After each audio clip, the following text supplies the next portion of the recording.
বন্ধুরা, আমি নিরামিষ ঘন্ট বানাবো পটল আলু পনির আর গোবিন্দভোগ চাল দিয়ে। আমার চ্যানেলটা ভালো লাগলে আমাকে সাবস্ক্রাইব করে পাশে থেকো। পটলটাও কেটে ধুয়ে নিলাম, আলুটাও আমি কেটে ধুয়ে একটু বয়েল করতে দেবো। নুন হলুদ দিয়ে পটলটা ভেজে তুলে নিলাম।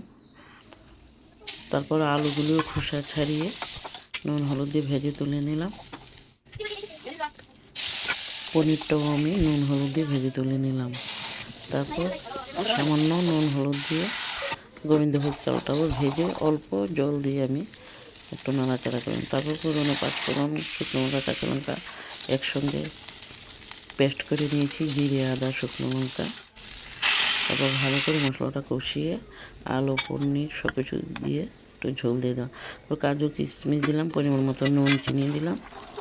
তারপর রেডি হয়ে গেল। গরম মশলা আর ঘি দিয়ে আবার একটু ঢেকে রেখে দেব 10 মিনিটের জন্য। তারপর রেডি হয়ে গেল। দারুণ টেস্টি হয়েছে বন্ধুরা, তোমরাও ট্রাই করো।